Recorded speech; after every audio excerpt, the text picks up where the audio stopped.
Dando prosseguimento às aulas, vamos falar agora um pouco sobre as áreas associativas. No último vídeo, a gente falou que existem áreas com diferentes funções no telencéfalo, né, e temos as áreas primárias. A gente viu a área auditiva primária, a área visual primária, a área somatosensorial primária ou somática primária e a área motora primária. Então, olha aqui, área visual primária no lobo occipital, área auditiva primária no lobo temporal, área somatosensorial primária ou somática primária no lobo parietal e área motora primária no lobo frontal. Então agora a gente vai falar das áreas de associação ou áreas associativas. Tá? Então lembrando, qual que é a grande função dessas áreas? Elas recebem e analisam sinais simultâneos de múltiplas regiões, tanto dos córtices motores e sensoriais, quanto das estruturas subcorticais. Ou seja, as áreas de associação fazem associações entre diferentes informações sensoriais que estão sendo captadas pelo sistema nervoso, bem como estímulos motores também. Tá? Então a gente vai ter aqui algumas áreas específicas, né, que é a área associativa parietoocipitotemporal, né, ela pega a região parietal, pega parte da região occipital e pega parte da região temporal. Temos a área associativa pré-frontal, vamos ter a área associativa límbica, que pega a região anterior do lobo temporal, bem como a região inferior do lobo frontal. Algumas aulas para trás eu cheguei a comentar que isso daqui forma o que a gente chama de lobo límbico, região anterior do lobo temporal e região inferior do lobo frontal, que estão associados à memória, ao nosso comportamento motivado, nosso comportamento emocional. Então aqui as áreas que a gente vai falar. Começar então pela área da região parietoocipitotemporal ou área associativa parietoocipitotemporal. Ela fornece alto nível de interpretação para sinais de todas as áreas sensoriais adjacentes.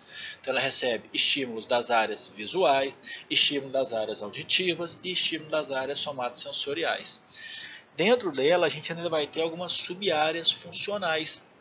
Nós teremos aqui mais superior na região do lobo parietal uma área específica por identificar a posição do nosso corpo e dos membros do nosso corpo no espaço, ou seja, elas nos dá a capacidade de sinestesia, de percepção do ambiente e a posição do nosso corpo em relação ao ambiente. Temos aqui mais inferior na transição do lobo occipital para o lobo temporal a área de nomeação dos objetos. Tá? Então, lesão nessa área pode interferir na capacidade do indivíduo de nomear determinados objetos. Vamos ter uma área também de compreensão da linguagem e inteligência, que fica nessa região, na transição do lobo temporal para o lobo parietal, mais conhecida como área de Wernicke.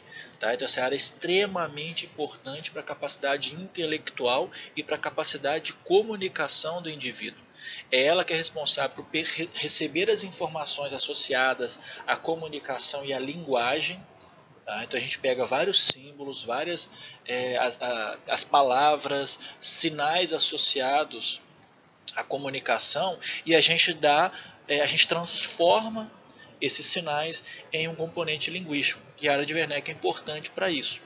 Então a gente vai entender que a área de Wernicke talvez seja muito mais importante do que o lobo frontal para a nossa capacidade intelectual. Se a gente entender que basicamente tudo o que a gente realiza através de comunicação e linguagem.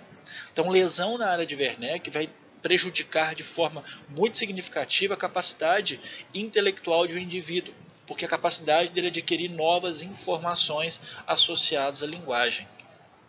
Temos aqui mais inferior, que ainda faz parte da área associativa parietoocipitotemporal, a região associada ao lobo límbico lá no lobo temporal. Tá? Então essa aqui é a área associativa límbica, que está associada a comportamento, emoções e motivações. Além disso, vamos ter uma outra área aqui conhecida como área do giro angular. O giro angular é importante porque a informação visual associada à leitura, associada à comunicação, vai passar para o giro angular e do giro angular ela vai ser direcionada para a área de Wernicke.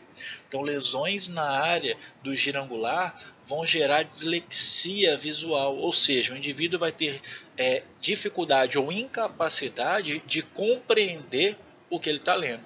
Ele consegue até entender, ele consegue até nomear aquela palavra.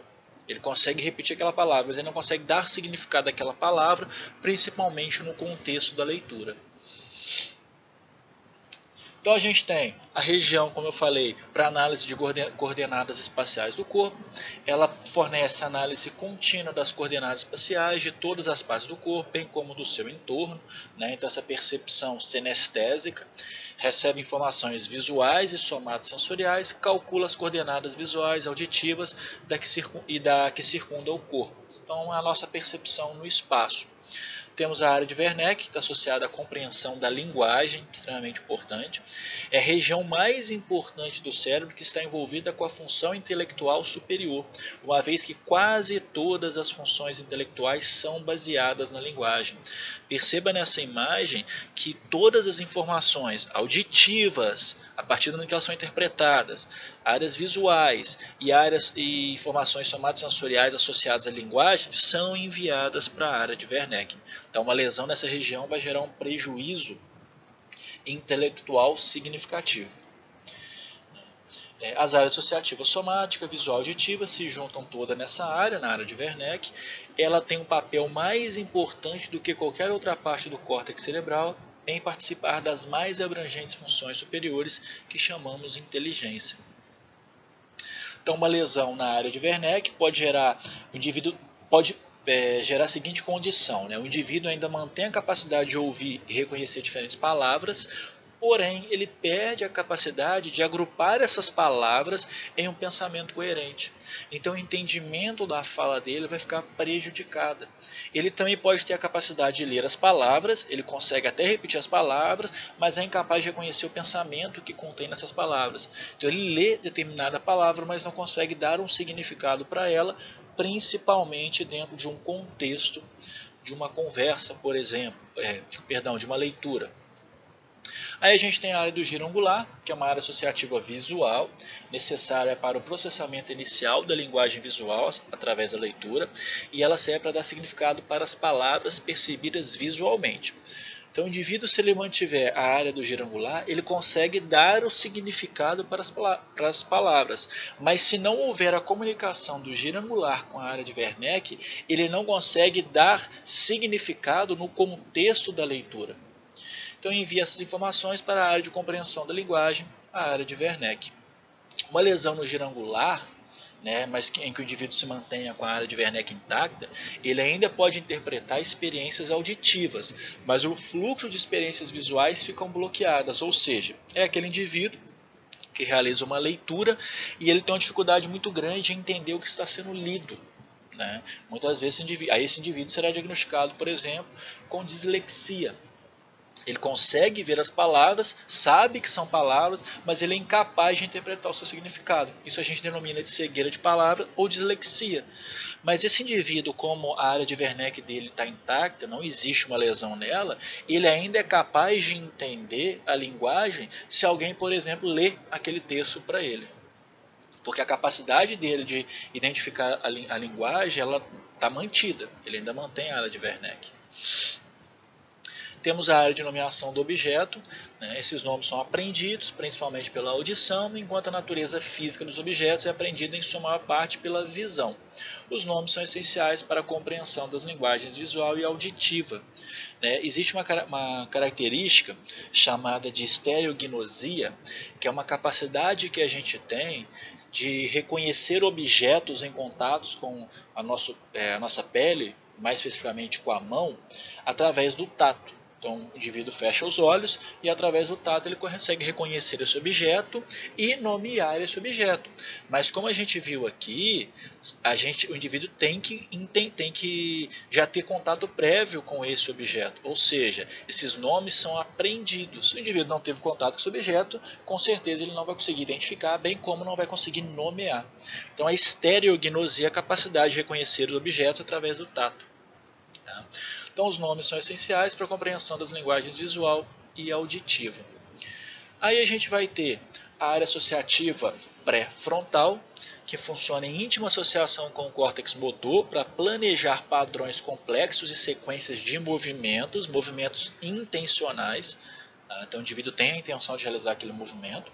Recebe informações pré-analisadas sobre coordenadas espaciais do corpo, que são necessárias para o planejamento dos movimentos efetivos. Então a área associativa parietocipitotemporal, principalmente na região parietal, envia informações de propriocepção, de sinestesia, de percepção do nosso corpo no espaço para a área associativa pré-frontal, para a gente poder planejar os movimentos.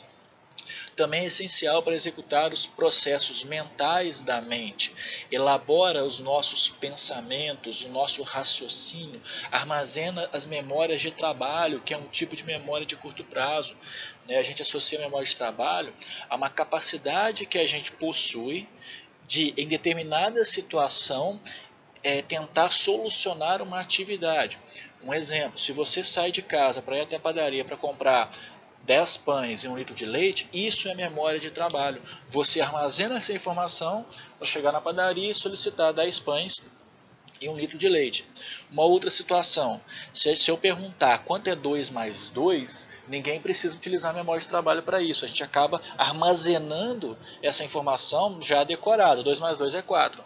Mas se eu pedir para vocês fazer a seguinte conta: 2 mais 2 vezes 2 mais 2 vezes 2. Acredito eu que todo mundo de cabeça consegue realizar essa conta, porque já aprenderam a solucionar cada passo. E a gente consegue armazenar essas informações no que a gente chama de memória de trabalho, que é a função importantíssima do lobo frontal. Então o lobo frontal também é extremamente importante para as nossas funções executivas. Então nosso planejamento, nosso raciocínio, tudo isso está associado ao lobo frontal. O lobo frontal também é extremamente importante para gerar um controle sobre comportamentos emocionais, que a gente vai entender mais na associação dele com o sistema límbico. Então isso é memória de trabalho. Eu vou abordar mais sobre os tipos de memória mais à frente nas outras aulas.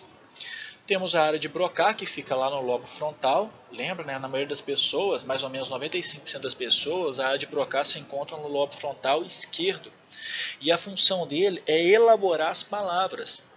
Então ele está associado ao planejamento dos padrões motores para a expressão de palavras individuais ou até mesmo onde frases curtas são iniciadas e executadas. Atua em conjunto com a área de Wernicke. Ou seja, a área de Wernicke é importante para receber as informações associadas à linguagem, interpretar essas informações e elaborar o nosso pensamento sobre aquilo que a gente vai falar. Só que a partir do momento que eu estou elaborando o pensamento daquilo que eu vou falar, o lobo frontal também está atuando para poder organizar o meu pensamento, dar coerência ao meu pensamento, bem como ele me ajuda a selecionar as palavras que eu quero utilizar de acordo com o contexto que eu estou inserido. Então a gente tem essa inter-relação. A área de Wernicke, lobo frontal, atuam no planejamento da nossa fala. E essa função é principalmente importante para a área de Wernicke. O indivíduo com lesão na área de Wernicke não consegue ter uma fala coerente. Só que a área de Broca, ela recebe essas informações e ela é responsável por elaborar na ordem correta o conjunto de músculos que a gente precisa contrair para poder elaborar aquela fala. Então, o indivíduo com lesão na área de Broca, ele não tem prejuízo cognitivo. Ele consegue entender a comunicação, seja falada, escrita, ele consegue planejar o que vai falar. O problema é que ele não consegue executar a fala. Então a área de Broca, ela excita ao mesmo tempo os músculos da laringe, respiratórios e da boca, como a língua, por exemplo, para a gente conseguir pronunciar as palavras. Temos a área associativa límbica, que se ocupa primariamente com comportamento, emoções e motivação. Tá? Vamos falar muito do sistema límbico, que é um conjunto de estruturas neuronais responsável pela maioria dos impulsos emocionais que ativam outras áreas do encéfalo. Tá? Então é uma área bem complexa, o sistema límbico, e ele comanda a nossa resposta emocional frente a várias situações. Então aqui a gente tem toda a nossa área associativa límbica. E para a gente finalizar, a área de reconhecimento de faces, que a gente não consegue ver nessa imagem, porque ela fica na região inferior do lobo temporal. Como eu já falei, é uma área que permite reconhecimento de expressões faciais e existe uma anormalidade conhecida como prosopagnosia, que é uma incapacidade da gente reconhecer faces, que a gente chama de cegueira de faces. Ou seja, geralmente quando a gente olha para as pessoas, a gente associa várias informações para identificar aquela pessoa, como a cor do cabelo, o corte do cabelo, a relação do cabelo com o resto do corpo, se ele tem barba, se ele não tem barba, se ele usa óculos, se não, se tem brinco, se tem alguma outra característica da sobrancelha. Tudo isso a gente usa como informação. Tá? Então, de certa forma, fica bem simples a gente reconhecer as pessoas.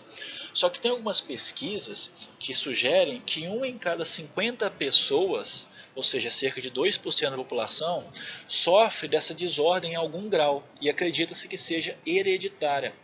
Até recentemente, a desordem estava associada somente a alguma lesão cerebral ou a doenças neurológicas que afetam áreas específicas do cérebro, embora os casos de prosopagnosia congênita ou desenvolvida estejam sendo relatados com frequência crescente. Aí eu vou fazer o seguinte, eu vou passar o próximo slide e a gente vai fazer uma atividade.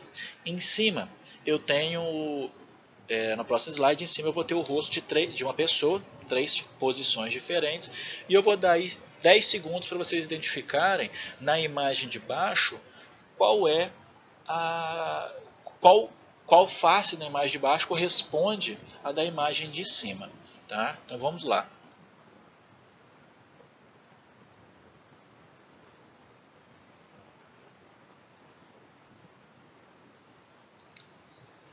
Tranquilo? Então, só para a gente entender, se você conseguiu responder rapidamente, a imagem do meio corresponde à face associada na imagem de cima.